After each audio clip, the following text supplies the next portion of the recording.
On day 3 of my visit to Capcom in Osaka, Japan, I once again sat in a dimly lit conference room. I was playing Monster Hunter Wilds, empty cans of coffee and tea strewn around my station. "You must be tired of being stuck in here playing," said a friendly employee. And all I could think was, I wish I could play more. This is after I played the first 5 hours of Monster Hunter Wilds' story and hunted 4 monsters in the oil well basin in a different playstate. I just couldn't get enough. There are so many nuances to master with the new weapon and gameplay features, and I'm the type of person who wants to figure out exactly how everything works through repetition and experimentation. I am a guides writer. It comes with the territory. But because of my limited time, I needed to focus on the main story. That's fine. After this hands-on, I know I'll enthusiastically spend hundreds more hours in the game once it's out.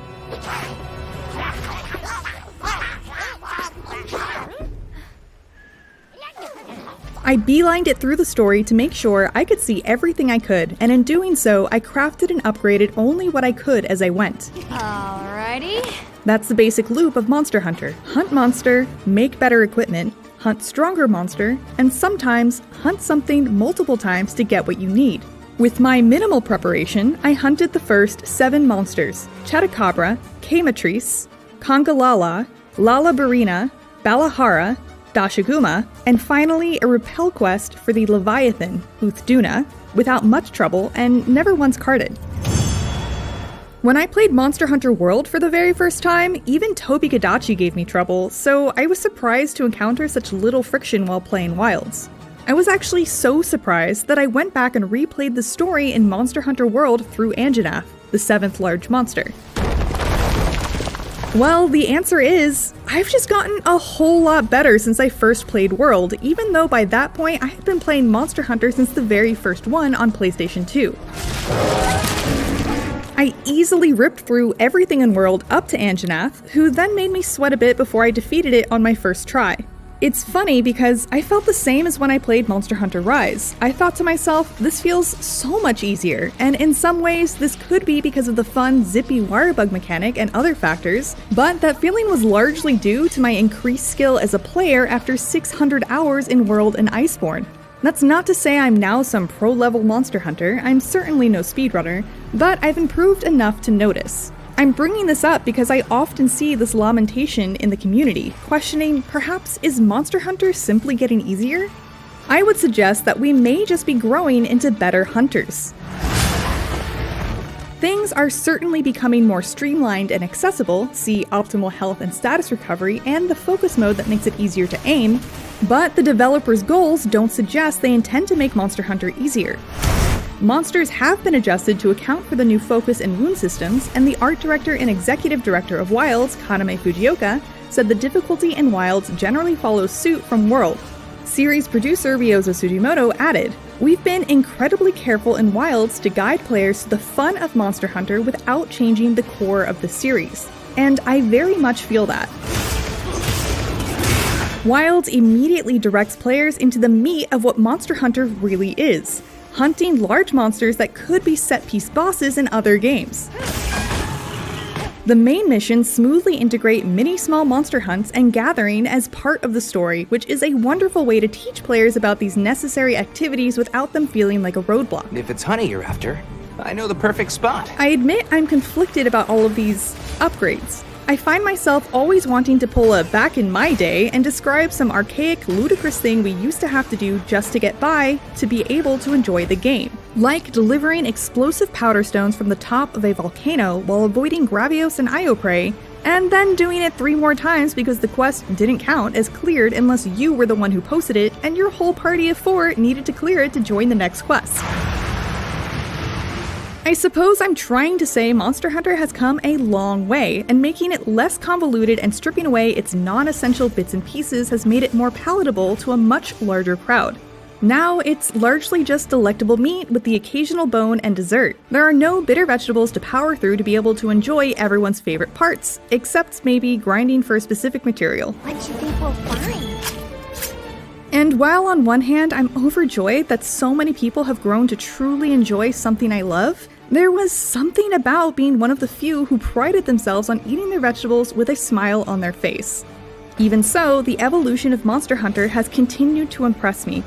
The nostalgia I have for how things used to be doesn't cloud my judgment enough to make me misremember how I actually felt more often than not about needing to gather dozens of mushrooms and herbs and wyvern eggs before I could just finally hunt. This is tedious, and my god, please just let me kill a monster. Wilds delivers the thrill of hunting a monster faster than ever before. The main story immediately spits you into the thick of things, and you'll have hunted your first large monster in the first 20 minutes after customizing your character and palico. There are no Kessedon kerfuffles to contend with. You are one of the chosen hunters to protect your fleet from the big bads, and so that's what you do. You're okay now. The action of these monster hunting quests are seamlessly woven together with narrative tasks that drive the story and exciting cutscenes that drop you right into the fray. We'll meet up later. Travel is often accompanied by NPCs who progress the story with dialogue, so little time is wasted. The entire experience feels full and is structured like a more traditional RPG, as you aren't posting quests from a board and loading into a map like in previous Monster Hunters. At the same time, you still have robust freedom to explore and discover things on your own without having your hand held. I'll need to play more to discover exactly how the new decoration system and ingredient farming work, but it does appear you'll still need to keep up on eating and inventory management yourself to be the best hunter you can be. I do hope there are challenges ahead that will require adequate preparation to succeed, as that's where I think Monster Hunter shines its brightest. But I do believe I may have encountered at least one of those in the Oil Well Basin. I think these might be tracks. We discussed the Oil Well Basin and the 4 monsters I hunted there at length in our interview with the developers, but to summarize, Rompopolo, Ajaraken, Gravios, and the area's apex, the Black Flame New Udra, inhabit the Oil Well Basin, which is designed to be more vertically connected rather than the more horizontally laid out Windward Plains and Scarlet Forest. Though it's filled with lava and mucky oil silt, it's inspired by the deep sea and the inhabitants of the ocean floor. This is much more apparent during the plenty, especially at night, where deep into the Oil Well Basin takes on an ethereal blue hue to contrast its muddy palette during the fallow and the bright, burning red-oranges of the fire spring. The change in climate sometimes made me feel like I was in an entirely different place, and this was even more pronounced in the Oil Well Basin. The appearance even changes quite drastically from day to night, which add even more variety to these vast, large, diverse maps, meant to be 2 to 2.5 times the size of the maps in World. I feel like I barely got a handle on the layout of the Oil Well Basin while hunting, and will likely need to make a concerted effort to learn its flow and remember where things are, like the very helpful environmental traps.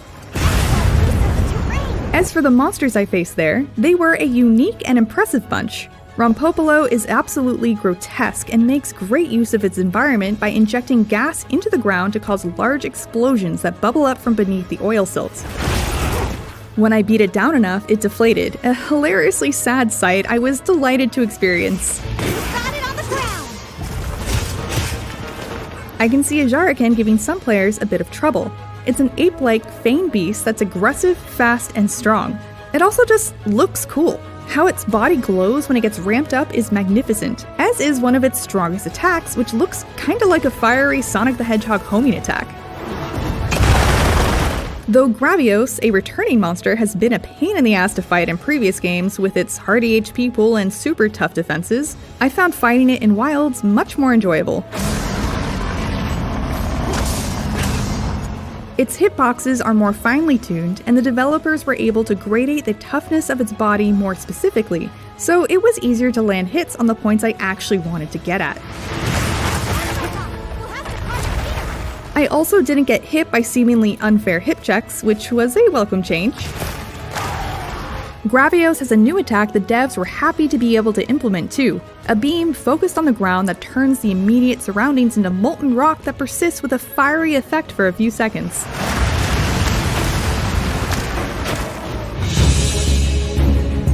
When it comes to the Apex New Udra, wow, that thing is awesome, and it also really threatened to kick my ass. It's the only monster that carded me during my playtime with Wilds, and I had the hardest time getting a read on its movements and intentions.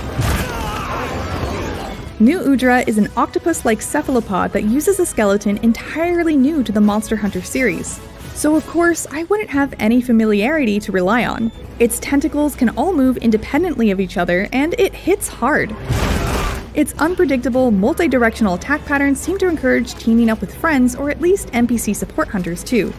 New Udra is uniquely beautiful. The sensory organs on the tips of its tentacles glow when it intends to use them in an attack, and occasionally covers itself in oil silt and engulfs itself in flames. Another cool use of the environment by an oil well basin inhabitant. One of its attacks even resembles a dangerous fireworks display. Truly, New Udra is an impressive sight to behold. A slithering, octopus-like, menacing creature engulfed in flame, hell-bent on your destruction. I'm really looking forward to how this creature is incorporated into Monster Hunter Wilds' story, too. I had no real context around the monster hunts in my time in the Oil Well Basin, as I could only really experience the hunts themselves after the quest start and before the quest complete screen. So all I can really tell you is that the monsters I fought in this build were high rank, as well as my equipment. The build I played in graphics mode on the PS5 also performed significantly better than the open beta test. The monsters and environments acted as they were meant to, for the most part, and I didn't experience any jarring graphical issues or bugs. This comes with the caveats that I was offline playing in single player, and that I, personally, probably wouldn't notice if there was a small graphical stutter while fighting for my life. But if you're in it for the gameplay, I can confidently say that Monster Hunter Wilds works well and looks good, in my opinion. I'm especially impressed by the fire and lava effects I saw in the Oil Well Basin. Wow, what a view! One of my biggest curiosities is how Wild's story progression will work in multiplayer, as it's one of the best parts about Monster Hunter and something I haven't been able to experience in Wilds outside of the open beta test. But I'm told you'll be able to play through the story with friends without the roadblocks encountered in World, which is the most important factor to me. The impressive variety of monsters in Monster Hunter Wilds, both in appearance and behavior, and the environments I've seen have so much attention to detail that it's clear how much care the developers put into the series. This is especially so after speaking with them about it. Truthfully, I could yap about Monster Hunter for days, but I'll leave it at this. I can't wait to sink another 300 hours into a new Monster Hunter. Thanks for watching our preview on Monster Hunter Wilds. Make sure to look out for the full final review closer to launch. For more on Monster Hunter Wilds now, don't miss our interview with the developers on the Oil Well Basins and its apex, New Udra, or our inside look at how the devs select monsters. And for everything else in the world of gaming, stick with IGN.